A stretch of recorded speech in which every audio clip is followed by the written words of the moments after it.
Предисловие я, Азамат Саитов. За звукорежиссерским пультом Никита Полянин.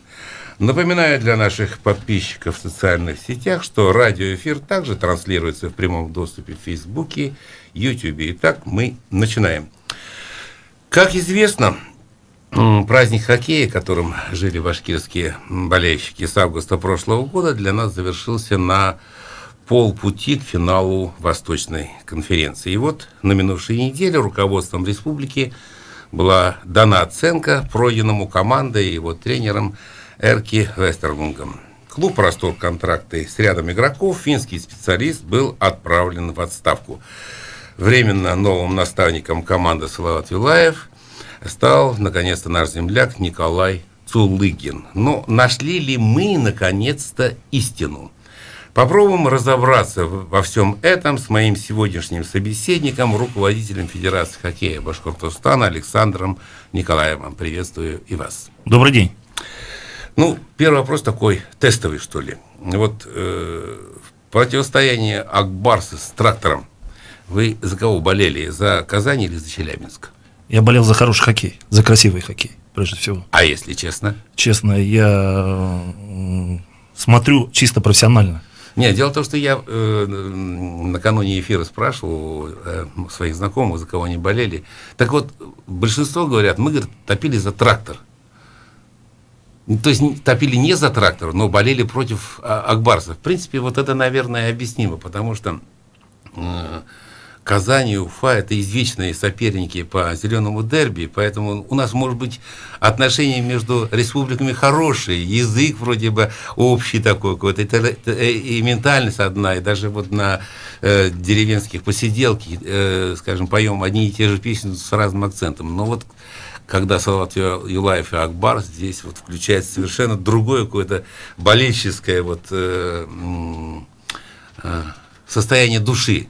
Когда вот действительно, ну, сейчас, конечно, для многих из болельщиков республики, я думаю, что борьба за Кубок Гагарина потеряла, наверное, определенный смысл не только потому, что Салават Юлаев не участвует в финальной игре, но и потому, что, наверное, как стало вчера известно, ЦСКА одолел СКА.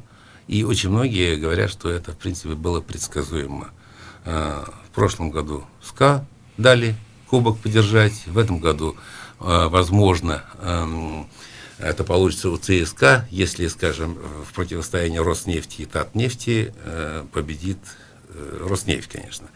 Но, как вы считаете, насколько правы те, которые считают, что сегодня в хоккей играют не столько игроки, сколько большой капитал?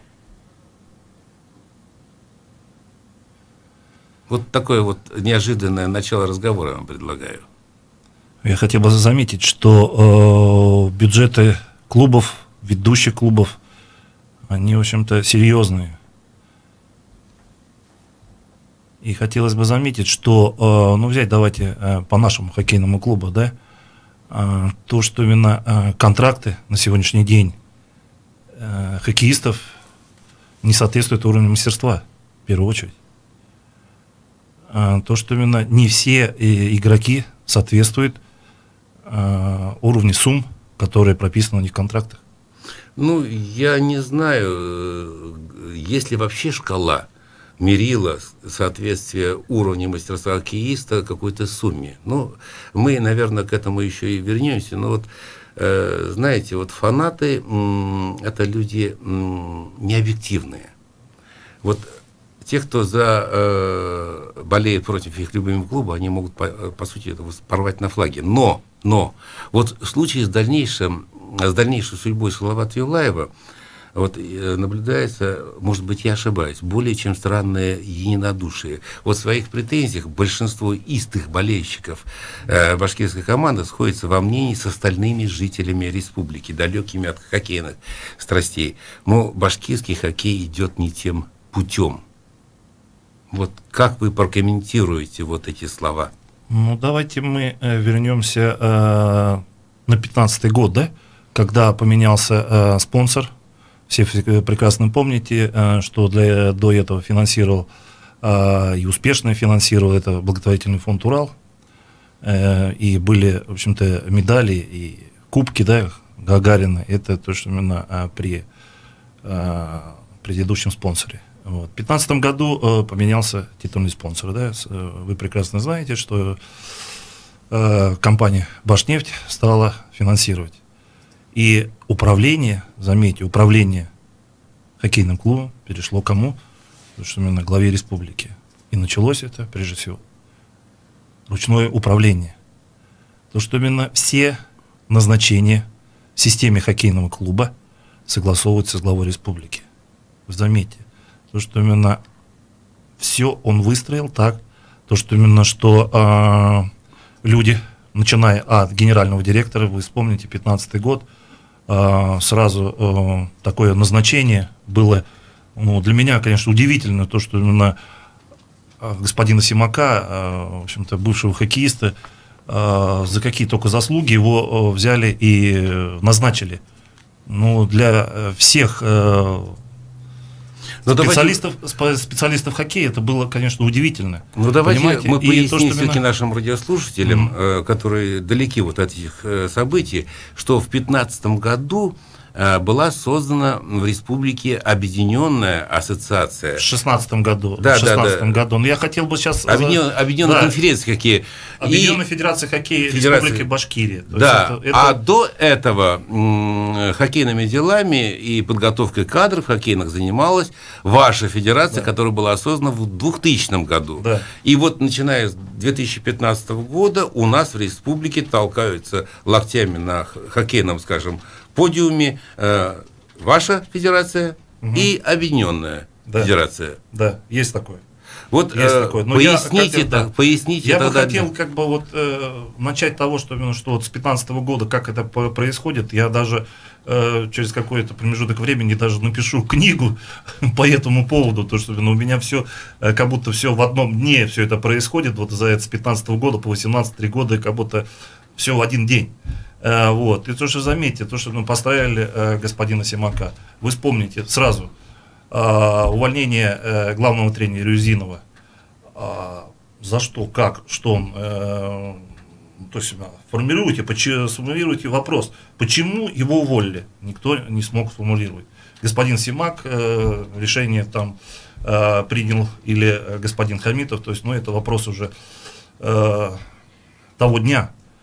Ну, посмотрите, то, что он пригласил Емелина, да, своего друга, тут Емелин Васвельда, и пошла карусель, да. Первое, что именно Васвельд привез своих хоккеистов, пофамильно я сейчас всех назову, то, что именно это Чернов, затем у нас приехал Метлюк, Лазарев, обмен Лазарев, это, я считаю, обмен века.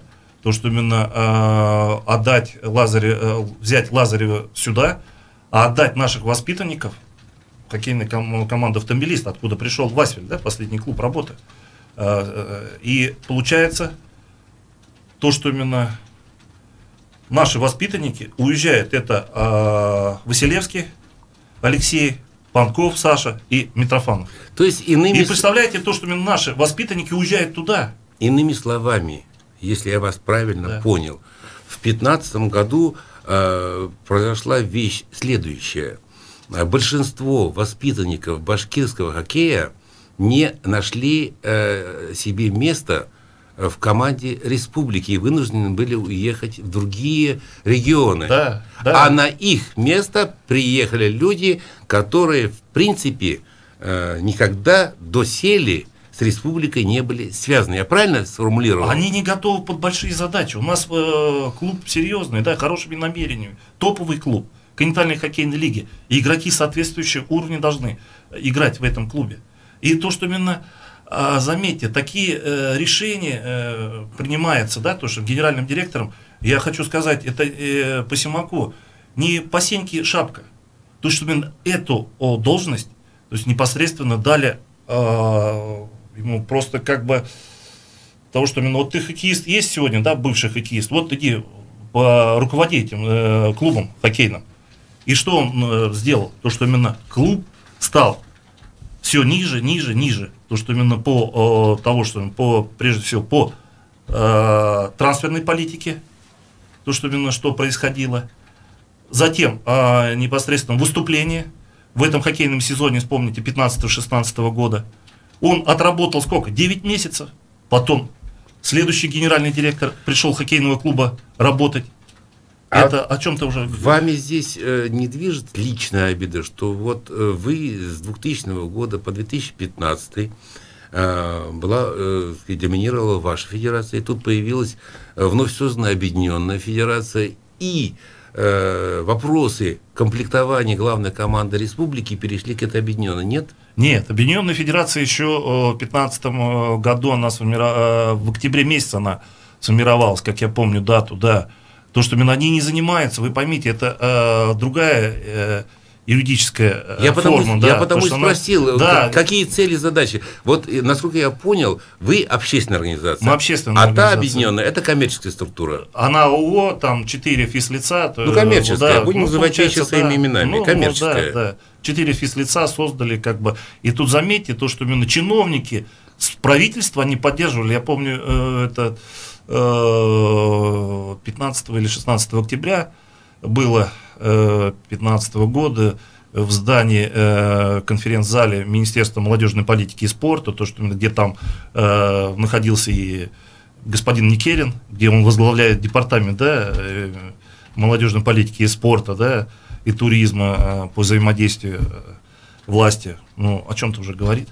Потому что именно это уже непосредственно была поддержка главы республики, чтобы нашу федерацию постепенно уничтожать, не давать возможность работать. А что вы видите за этим? Почему была такая дана, гласная или негласная команда? Ну, я прежде всего смотрю, что мы смогли успешно создать и развивать, это прежде всего юношескую лигу, детскую хоккейную лигу, при поддержке благотворительного фонда «Урал». Я хотел бы слова благодарности сказать им, потому что именно без их поддержки мы не смогли сделать такие серьезные проекты, связанные с детским и юношеским хоккеем. Вот что хочу заметить. Но дело в том, что господин Симак пришел в хоккейный клуб руководить в 2015 году, он бы лучше занимался своей основной работой, а не разрушал успешно работающую Федерацию хоккея Республики Башкортостан. Вот я готовясь, но он же не работал. Готовясь к эфиру, подождите, готовясь к эфиру, прочитал одно из ваших интервью, данное местным СМИ. Вот я процитирую ваши слова дословно. Та система, которая была при прежнем спонсоре, в благотворительном фонде «Урал», разрушена полностью, и сейчас в клубе творится бардак. Это вы сказали. Да.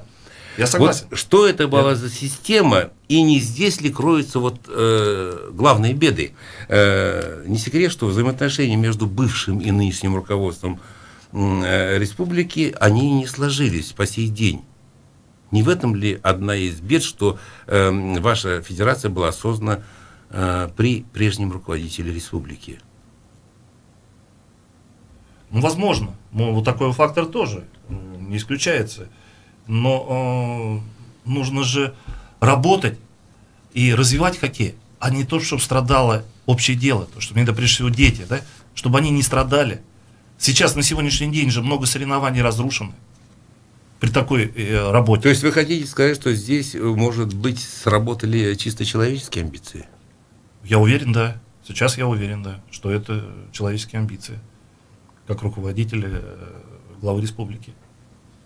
Я потому что со многими чиновниками встречался неоднократно даже, то, что именно, что вот этот процесс, он уже долгий процесс, он уже начался с 2015 года. Если бы, я хотел бы сказать так, что если бы не было господина Симака, да, то есть он не пришел бы в хоккейный клуб, то есть этой ситуации бы не было, потому что люди, те, которые после него приходили, да, они как-то хотели из этой ситуации выйти так, чтобы никто не пострадал. Ну так колесо закрутилось, что именно здесь уже выхода нет. То, что именно здесь получается, но не кто-то было, должен... Но не было бы Симака, нашелся бы другой, может быть, удобный для этих целей человек, нет? Здесь дело в том, что около Симака есть дружки его, те, которые направляют его, понимаете? И по сей день? Ну, конечно, по сей день, да.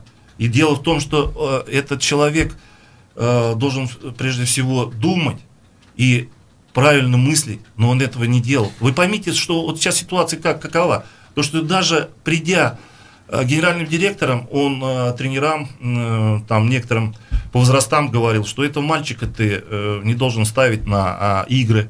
То есть он так, директору детской спортивной школы Гимаеву, который Гимаев выполнял все 100% его требования, пожелания, а мальчишки страдали, они не играли. И сейчас у нас с 2015 года, посмотрите, по статистике, сколько уехало в детские спортивные школы других регионов.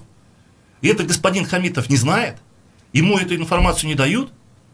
Ну, в принципе... У нас, я вот сейчас вспомнил, я пока вот сейчас с вами разговариваю, да, и то, что он вспомнил, мальчишки там 2004 года, папа взял, уехал в СКА Санкт-Петербург, да, у него один мальчишка 4 года, другой помладше. Уехали в Санкт-Петербург, они же играют, они же там занимаются хоккеем, они же нужны там, получается. А у нас почему? Почему? Вопрос. А потому что ту систему выстраивал, которую генеральный директор с 2015 года, она неправильная. То есть это связано прежде всего с коррупцией. Вы посмотрите, сколько у нас тренеров с 2015 года ушли с Дюшор. 10 тренеров. Кого он стал набирать? Знакомых, друзей, потом там бывшие, с кем мы в хоккей играли. Ну, о чем мы можем говорить? Не, ну хорошо. У нас это, Хорошо, снизился планка требовательности к тренерам, ну а почему, так сказать, дети-то уезжают? Дети уезжают, а не потому что смотрят, какая ситуация на сегодняшний день. Те родители, которые готовы тренеру, да, заплатить определенные средства, тот сынок играет. То есть он будет играть в том основном составе. А тот родитель, который... Хорошо, а сколько навскидку нужно денег, чтобы вот твое чадо, скажем, попало вначале на один уровень, на второй уровень, а потом до взрослой команды? Я хочу сказать, какой аппетит у тренера этого возраста. Какой аппетит, я не знаю. Но речь идет о каких суммах примерно?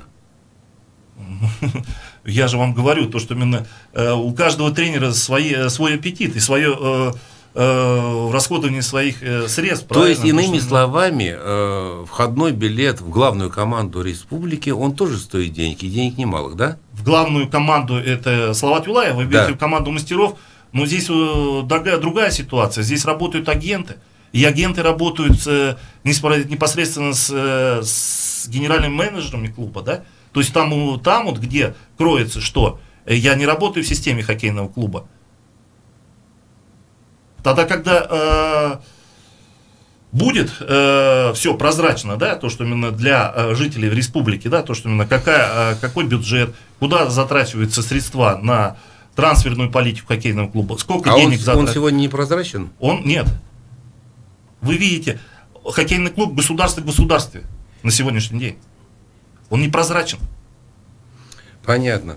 Ну, давайте сделаем так. Мы продолжим вот эту тему буквально через минут 5, после того, как пройдут федеральные новости и реклама. Но я напоминаю нашим радиослушателям, что в эфире авторская программа «Послесловие». Я Азамат Саитов, и у меня в гостях руководитель Федерации хоккея Башкортостана Александр Николаев. И мы говорим на тему интересную. Почему захромала лошадь под Салаватом Юлаевым? И какая судьба у башкирского хоккея? Не переключайтесь, не уходите. Мы скоро вернемся.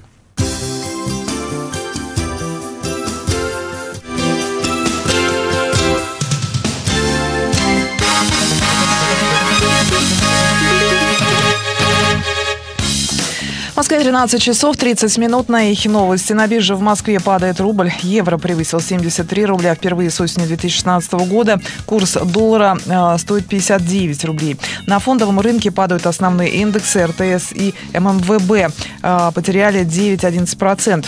Это реакция на расширение санкций в отношении российских физических лиц и компаний страны США. Акции «Русал» упали на 40% сегодня утром. Впрочем, профессор кафедры экономики и финансов Высшей школы экономики Иван Родионов считает, что они вскоре вернут свою стоимость. стоимость. Падение акций связано с увеличением рисков, связанных с компанией. Понятно, что риски «Русал» неизбежно выросли из-за введения санкций. Притом, очевидно, что США в любом случае является важным опять рынком для алюминия. При этом опять, как правило, инвесторы, боятся сильнее, чем есть реальность. И с этой точки зрения, скорее всего, опять ситуация стабилизируется на уровне меньшем, чем был, но большем, чем сейчас. При этом определенная группа инвесторов хорошо заработает. Если акции подорожают на 25%, что в этом плохого?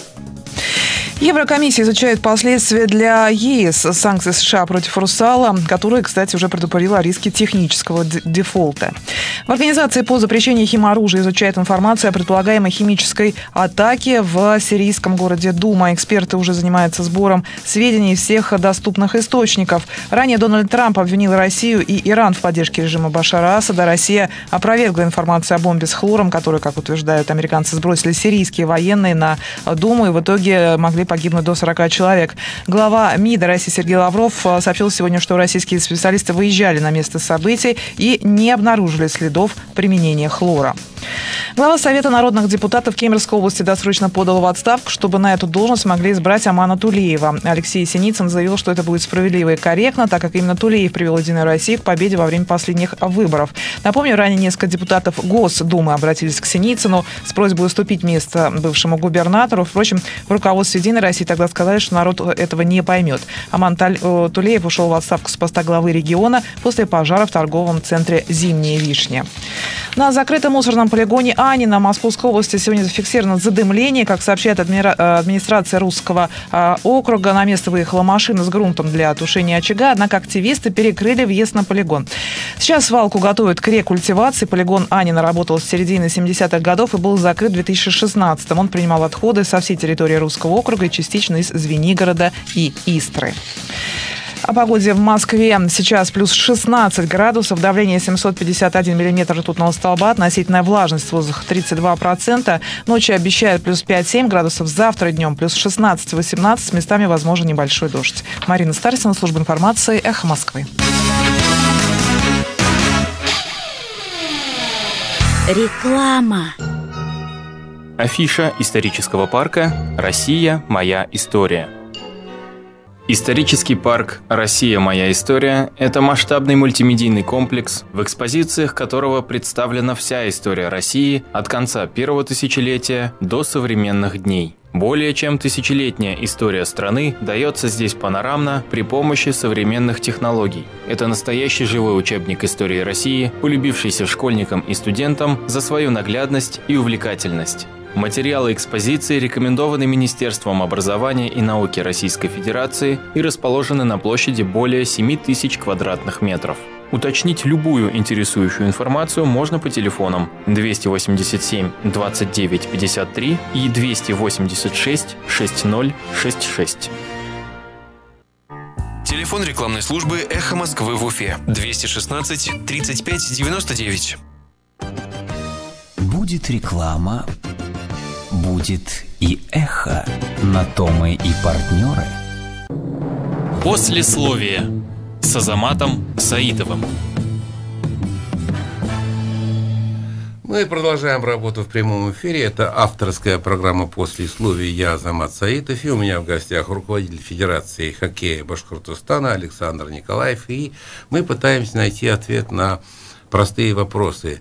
От чего захромала лошадь под нашим Салаватом Юлаевым? И есть ли будущее у башкирского хоккея и каково оно? Вот перед уходом на рекламу вы сказали, что беда нашего хоккея еще в том, что у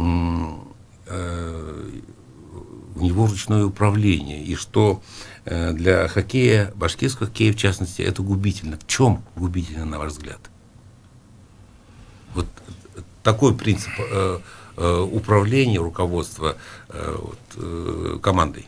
Ну, вы посмотрите, в 2015 году кто был президент хоккейного клуба? Руководитель администрации, да, Молчанов. Ну да. Да? Потом у нас кто руководитель администрации стал? Нагорный. Угу. Ну, вот это Я вот не понимаю то, что именно, чем он все это, господин Хамитов, назначение эти делал, что у него было. У меня ощущение таково, что он не любит хоккей. Он хочет, чтобы хоккей как-то противовес футболу, наверное, разрушился. У меня такое ощущение. Ну, футбол-то наш как раз-то не разрушается, вот наоборот. Ну, хоккей, я имею в виду хоккей, чтобы разрушился. Нет, глядите, я же говорю противовес. Прозвучала вот такая мысль недавно на официальном уровне, что вот, глядите, Уфа-то ведь уже выдвигается, ну, в сферу узнаваемости. В Бразилии, например, когда говорят Уфа, да, мы знаем футбольный клуб Уфа. В Канаде хорошо знают клуб Салават Юлаев. То есть это же вроде бы как благо для республики. Башкортостан начинает узнавать самых таких вот престижных странах футбольных и хоккейных. Разве это плохо? Это хорошо. С одной стороны, хорошо. А с другой? Но мы же утрачиваем позиции, ведущие позиции. Мы же утрачиваем. Начиная от детской школы, Салават Юлаев, мы уже утрачиваем. Что у нас на сегодняшний день есть? Где у нас кадры свои? Вот сейчас взять по окончанию вот этого хоккейного сезона. Ну, у нас там, у нас в хоккейной команде Салават Юлаев играет один уфимец, Логинов. Логинов, Майоров и защитник Гореев. Ну да. Да? Ну, вот, и все. А где? Где у нас школы? Где у нас пополнение? Последние игроки это вот Василевские. А что у нас дальше-то? Что нас дальше-то ждет? Нужно же работать. Нужно работать. Вы посмотрите по итогам вот прошедшего сезона. У нас ни одна команда детской спортивной школы не попала на финал первенства России. Ни одна команда. Слабенько играет? Слабо. У нас 2001 год они заняли второе место в призерах. Но это по итогам соревнований в регионе, да? Сильнейшая команда каждого возраста едут на финал. Хорошо, вот вы если, вы если говорите, что слабо играют, и в то же время сетуете на то, что в нашей главной команде нету наших воспитанников, если они слабо играют, тогда, может быть, усиливать за счет приезжих, как сегодня делается это сегодня. Нет? Это будет неправильно, я так считаю. Мы должны работать на перспективу. И если мы не будем работать, и не будет свои воспитанники детской спортивной школы, для чего она нужна? Вопрос, для чего? Вы знаете, вот я вас слушаю, а сам вспоминаю, мне в свое время приходилось общаться с директором нефтеперерабатывающего завода Каракуцем, его замом Салаватом Гайнановым, которые финансово поддерживали башкирский хоккей. Знаком был и с тренерами Салавата Юлаева, Азаматовым, Ишматовым, знаком с знаменитым Ириком Гимаевым, или как его Николай Озерс называл, Ирек Гимаев. Вот тогда, как мне кажется, хоккей любили по-другому, как свой клуб, как башкирский клуб, и где вот играли, ну, так называемые ребята с улицы Зорки. Вот куда все это ушло, и можно ли это возродить сегодня, коль вы говорите, что у нас на сегодняшний день в детском и юношеском хоккее достаточно слабые ребята? Возродить обязательно это нужно. Нужно прям работать уже со вчерашнего дня нужно было. Это нужно делать. И нужно правильно делать выводы. Вот о чем хотел бы констатировать факт. Хорошо, какие выводы мы можем сделать после этого хоккейного сезона, который закончился для нас бесславно на уровне полуфинала Восточной конференции? Вы сейчас про команду мастеров? Да, про команду мастеров. Одновременно я говорю и о судьбе вообще башкирского хоккея. Но ведь по Салавату Юлаеву мы можем и должны, наверное, судить о состоянии хоккея в республике, нет? Да. Ну, давайте начнем мы, наверное, с детской спортивной школы, что нужно, да? Прежде всего, нужно там разобраться с кадрами. Прежде всего. Пошли команду мастеров. То, что именно нужно посмотреть изнутри, кто руководит сейчас трансферной политикой. Вы посмотрите, Кто? это друг, получается, господина Васвельда, ну что остался, он работает на трансферной политике. Кто должен с этим разбираться в первую очередь? Кто? Вы говорите, что чиновники рулят, а чиновники, они не специалисты, я с вами согласен. Молчанов, какой он там специалист в хоккее был? Кто докладывает господину Хамитову по ситуации в хоккее? Кто? То есть, получается, Нагорный, а Нагорному кто-то тоже докладывает ситуацию? Кто? Вопрос-то. Кто докладывает? И сейчас у нас вопрос одни только остался. Но сейчас вот сделали правильный шаг. Прежде всего, хотел бы заметить, то, что именно освободили 5 финских тренеров. Но это огромная ошибка. Это огромная ошибка. Это, я что считаю, их освободили? Это огромная ошибка, что их пригласили сюда работать. Вот вы дополнили, что их пригласили. Огромная ошибка то, что именно что они стали чтобы они здесь работали. Зачем? У нас есть свои тренера. Вот сейчас опыта набрался, да, Коля Цулыгин, он работал с финскими тренерами, до этого он работал с Талпаром. Ну, я считаю, что этим путем, если идти, возможность дать ему работать, ну, пример же тоже именно Никитин, да, вот ЦСКА, но он же сделал команду, он же, ему дали возможность, он же до финала дошел, да, континентальной хоккейной лиги с командой своей. Ну, почему дать не Коле Цулыгина? Но момент такой. Коля должен, прежде всего, то же самое разобраться в своих помощниках. Свои помощники – это надежный тыл. Вот тут не ошибиться. Вопрос, позволит ли ему ввести собственную политику в главном хоккейном клубе? Ну, я его знаю хорошо, но он постарается, по крайней мере, постарается, да, а как там сложится, я не знаю, сами по себе, что хоккей это политизированный спорт. Хорошо, но поговори, что он все-таки пока что временно исполняет обязанности, нет гарантии, что он останется. Ну, пока, да, исполняющий обязанности, но мы посмотрим, какие будут уже дальше действия. Хорошо, давайте я немножко предлагаю сменить тему. Вот я вам предложу такой, скажем, поворот в теме. Вот скажу с точки зрения не простительную глупость, с точки зрения истинного фаната хоккея. Может, нам вообще изначально не ставить перед очередным сезоном сверхамбициозные задачи, вот возьмем или в крайнем случае поборемся в финале за Кубок Гагарина. И когда мы ставим такую задачу, мы сразу идем по накатанному. Мы пытаемся купить самых дорогих игроков со стороны, чтобы утереть нос там всяким Акбарсом.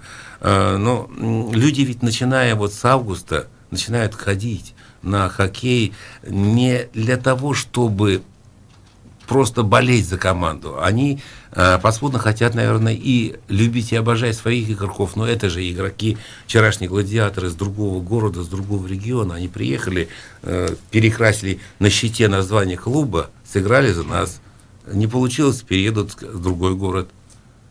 Может быть, не ставить задачу такую, что вот задача на следующий сезон завоевать Кубок Гагарина. Тем более, что Кубок Гагарина, он, в принципе, если вот мы говорим о больших деньгах, он давно уже прописан. Было уже очевидно для многих, что СКА на этот раз уступит ЦСКА, чтобы теперь ЦСКА пытался взять Кубок. Я прав или нет? Вот в том, что мы изначально себе ставим не те задачи. Но бюджет хоккейного клуба очень высок. И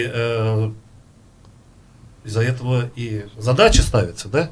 То, что именно они покупают определенных хоккеистов и команде требуют того, чтобы они играли под определенные задачи. В этом хоккейном сезоне была задача какая? Вы знаете, что они играли, должны были в финале своей. Так вот, может, в этом кроется ошибочность мнения. Вот даже вы сами купились на это, мол, бюджет как раз предопределяет задачу взять кубок. А может быть, бюджет-то как раз надо направить на то, чтобы воспитать, взрастить своих сильных хоккеистов.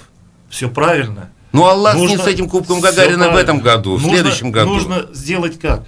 То, что именно уменьшить контракты, ряд хоккеистов. Ну, там даже процентов, наверное, 70 хоккеистов надо уменьшать контракты. То, что именно и вот эти сэкономленные средства перенаправить на детский массовый хоккей в республике. Вот это будет результат больше. То, что и тогда задачу ту, которую непосредственно там руководитель республики ставит, амбиции того, что для кого тогда это нужно? Такие амбиции, и каждый год не выполняется задача. Хорошо, давайте поговорим на понятном для простого радиослушателя языке. Вот возьмем любого из игроков нынешнего состава Салавата Юлаева вот, этого года, ну, скажем, Бурдасова, на которого ставили очень большую ставку. Угу. Вот я не знаю цену контракта Бурдасова, но примерно догадываюсь. Вот на эти деньги что можно было бы сделать в республике только на те деньги, которые ушли на оплату контракта Бурдасова? Ну, я бы сделал на открытых площадках перекрытие крыши. То есть у нас много хоккейных площадок, да, есть пластиковые. Ну, и перекрыть крыши, чтобы погодные условия дали возможность продлить хоккейный сезон на открытых площадках на 2 месяца. А сколько таких площадок у нас? У нас по республике, вы имеете в виду? По республике. Ну, по статистически последним нашим данным, когда мы собирали, около 300. И что, 300. Вот, и что сумма контракта одного Бурдасова? Нет, я же не говорю то, что именно, надо начинать с этого процесса. Казань, посмотрите, что они начали, да? У них сейчас хоккейных искусственных дом, вот этих площадок, да, 49. 49. Они пошли другим путем. Но я предлагаю иным путем идти, то что перекрыть, потому что у нас считают это затратно содержать эти модули, правильно, ладно, с искусственным домом. Ладно, тогда, может быть, будем считать, что вот это не совсем удачный пример такой, это вот мы на перекрытие. Ну, я так считаю. Ну, перекрытие, взять, часть зарплаты, у него в миллионах, 100 миллионов, там, с лишним 100 миллионов рублей. Это о чем можно говорить? Контракт. Ну, вот видите, вот... взять часть, которую даже можно... процентов там смело 50-60, вот, да? Одним из открытий вот нынешнего сезона последнего стала игра «Трактора». Да. Там, по сути, ведь нет звездных ребят, там, по сути, свои ребята играют, местные ребята. Да. И «Трактор» известен в хоккейном мире России как поставщик очень хороших игроков. Да. Почему Уфа теряет вот тот авторитет, который имела раньше? Теперь он, в принципе, мы могли, глядя на Челябинск, могли бы сказать, что да, мы тоже можем воспитывать новых Василецких, нового Панкова, других вот сильных игроков. Но мы способны на это, если мы изначально себе скажем, что следующий сезон мы делаем ставку на пополнение команды мастеров своими ребятами.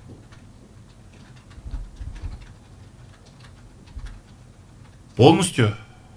Так мы не сможем. Нет, не полностью, конечно, да. Полностью мы не сможем это нужны сделать. Звезды типа Уморка, естественно, Хартикайна, Кемпанина. Если вот на следующий сезон придет один хоккеист из системы, да, я считаю, то, что это Сдюшор, МХЛ, ВХЛ и Салават Юлаев. Из этой системы придет один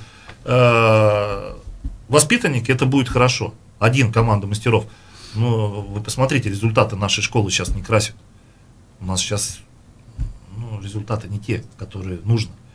И это будет на следующий сезон, это хорошо тогда, если один человек. Но затем мы должны ставить задачи, то, что именно чтобы пока не по 2 хоккеистам молодым могли себя зарекомендовать команде мастеров, нужно ставить цели и задачи. Вы посмотрите, вот сейчас говорите вы про «Трактор», да? У них 9 воспитанников, вот, которые прошли систему, 9 воспитанников «Трактор», которые прошли вот эту систему полностью. Сдюшор, МХЛ, ВХЛ и КХЛ. 9. У нас такой эволюционной лестницы нет на сегодня. Да и нет, у нас нету. Взять Омск. 7 хоккеистов. 7 хоккеистов. Местных, которые прошли систему. Это все. И они нам крови попортили немало. Да, здесь игра была как бы на тонкого, понимаете. И могли мы в первом раунде, честно говоря, наша команда вылететь. То есть это на тонкого. Вот глядите, вот ваша федерация была создана в 2000 году, как я говорил, как мы все знаем, при поддержке фонда «Урал». Да. Какая основная концепция закладывалась изначально в принцип работы вашей федерации и чего сегодня нету у объединенной федерации? Прежде всего, массовость. То, что именно мы создали в 2011 году эту юношескую хоккейную лигу на естественном льду по всему региону, да, и играли, вот последнее первенство было, да, в юношеской хоккейной лиге 30 команд. Мальчишки играют на открытой площадке. Мы при финансовой возможности мы вручали хоккейную форму. Из-за этого мальчишки приходили из других видов спорта заниматься хоккеем. Юношеская хоккейная лига — это мальчишки постарше, которые играют, что именно это начиная с 12 до 14, да? С 10 до 13 это у нас детская хоккейная лига, это помладше возраст. Вот тут мы то же самое, согласно регламенту, давали возможность играть и девочкам. То есть у нас развитие шло то же самое, чтобы и девочки играли, чтобы развивались вместе с мальчишками. И в детской хоккейной лиге у нас играло в последнем хоккейном сезоне 34 команды. Вы представляете, да, по всему региону? Мы их разделяли на подгрупп 6 подгрупп. Лучшие команды играли в финале. Понятно. Потом. Сегодня этого ничего уже нет в вашей работе, вашей федерации, или она сохранилась? У нас федерация работает. Вот по этому принципу? Да. Нет, на сегодняшний день мы по этому принципу не работаем. Почему? У нас почему? Ну, потому что рейдерский захват произошел. Рейдерский захват со стороны чиновников. То, что именно, если вы представляете... То есть вас лишили базы? Ну, нас лишили аккредитации. Сначала приостановили аккредитацию в 2015 году, в 2016 году лишили аккредитации по выдуманным обстоятельствам. Вы представляете то, что в 2015 году в марте месяце нам продлевает аккредитацию на 4 года, в 2015 году. Все. Нам известили, то есть у нас есть свидетельство, мы получили. А приходит, опять мы сейчас про Симака, приходит господин Симак, да, 6 марта 2015 года генеральным директором, вдруг ему вздумалось, нужно вот быть еще руководителем Федерации хоккея, а тут не получилось.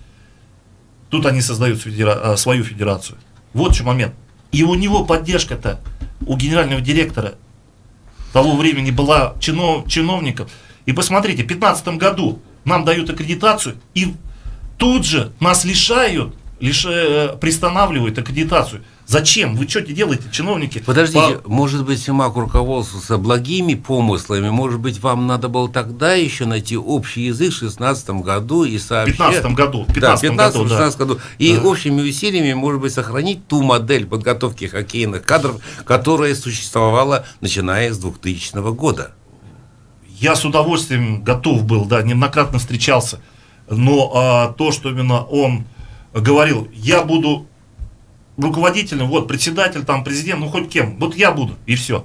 У него просто глаза горели, только вот руководитель. И что из-за того, что у вас не сложились отношения, теперь у нас нет возможности говорить о перспективах и будущем башкирского хоккея? Это поправимо или непоправимо вообще? Все это поправимо, то, что именно при том, когда политический вектор республики поменяется. Я так хочу сказать. Политический вектор. Потому что человек, который руководит республикой, он не думает о подрастающем поколении. Он не думает. То, что именно что он с отобрительной головой, кивком его головы, все это было сделано. Если министр спорта, молодежной политики говорит, ссылается на руководителей аппарата главы республики, это о чем-то уже говорит. То есть вы хотите сказать, что одна из главных причин незавидного положения, в котором оказался башкирский хоккей, это то, что хоккей и внутренняя политика – это вещи несовместимые. То есть хоккеем должны заниматься профессионалы, но не чиновники. Я вас правильно понял? В какой-то мере правильно вы поняли, да. Да. Должны, ну, прежде всего, профессионалы, но те люди, которые... Но Симак же профессионал, вроде бы как. Это же имя, ну, скажем... Ну, понимаете, я же сказал, что не по Сеньке шапка. Ну не по сеньке шапка. Все понятно. Ну нужно же делать. Хорошо. Хоккей играть это одно, а руководить это другое. Хорошо. Нужно знание, вот понимаете? тогда... За что его поставили? То, что у него была классная руководительница. Вы представляете, классная руководительница, мама господина Хамитова. Это из-за этого поставили? Его генеральным директором. За что его поставили? За какие заслуги? Хорошо, вот еще, пока у нас время эфира не закончилось, я бы хотел бы вот у вас уточнить такую деталь. Вот, насколько мне известно, у молодежного Толпара состав ближайшего резерва для главной команды на 90% укомплектован приезжими игроками из разных регионов России. Вот почему так? У нас на сегодняшний день нету полноценного резерва в детском, юношеском хоккее. Или все-таки можно поскрести по сусекам, оживить работу селекционную, воспитательную работу? У нас есть возможность и время для этого. Ведь очередной сезон не за горами уже. Понимаете, мы упустили время. Мы очень сильно упустили время. Потому что именно необходимо, как я еще раз повторяю, нужно было вчера уже начинать эту работу. Хорошо. Но если мы какие-то вещи для себя уяснили, что мы можем успеть сделать до нового очередного сезона? Хорошо, Сулыгину доверить. Да. Возможность порулить, и раз он наш, скажем, башкирский парень, наверняка он все-таки в душе-то патриот. То, чего не было у прежних главных тренеров главной команды республики. Еще что? Уберите друзей Вайсфельдов. Кто там работает вообще? Понятно. Кто там работает? Кто за трансферную политику отвечает? Понятно. Вот вопрос. Что еще? Нужно разобраться с кадрами в детской спортивной школе, тренерскими кадрами. То есть, чтобы пересмотреть контракты всех тренеров, нужно выработать систему премиальную тренерам. Вот если то есть, нужно там... Хорошо, есть еще такое мнение, что вот миллиардные суммы хоккейного бюджета, у нас большие деньги там отпущены на хоккей, а сегодня тратятся еще потому так, что кое-кому они финансово выгодно вот это вот соучастие в дележе этих денег. И вот семьи хоккейных агентов, которые предлагают игроков со стороны, значит, сделать хоккейный бюджет республики прозрачным. Куда что уходит и на кого. Это уже необходимо давно сделать было. Давно. То, что именно сейчас... Но для этого нужна политическая воля или общественное мнение все-таки? Я думаю, что в какой-то мере общественное мнение, но и тогда уже политики все-таки скажут, да, надо порядок наводить. Понимаете? Порядок наводить. Не, ну просто я к тому, что... может быть, через определенное время нас осчастливит тем, что еще 2-3 топовых игрока нашли на стороне, и мы опять будем ходить на хоккей, болеть за легионеров, за этих привозных гладиаторов, у которых нет самого главного, что было в нашей башкирской команде раньше, психологии ребят с улицы Зорги, патриотизма, любви к городу, к республике. По сути дела, мы и они были людьми одной волны. Сегодня этого нет. Да, нету. Сегодня это просто шоу. Хоккей – это шоу. Ладно, хорошо, вот под занавес тогда. Все-таки, как вам видится, как разрулится ситуация между вашими двумя федерациями? Вашей федерацией и объединенной. Коротенько, буквально в 2 словах, потому что время у нас уже заканчивается эфир. Вы верите, что разрулится? Разрулится. Когда политические векторы поменяются в республике, то здесь однозначно. То есть и будем мы работать, и будем развивать хоккей, и будут у нас свои воспитанники в хоккейном клубе Салават Юлаев. Я хочу работать, и я думаю, что мы сможем это все воплотить в жизнь, и будут у нас свои звездочки, потому что в Башкирии есть мальчишки, которые непосредственно хотят играть в детской спортивной школе Салават Юлаев. Все, ясно, спасибо большое. Это была программа «Послесловие». Я Азамат Саитов. У меня в гостях был руководитель Федерации хоккея Башкортостана Александр Николаев. До свидания. Мы прощаемся. Всего вам доброго, всех благ. Всего доброго. Москвы.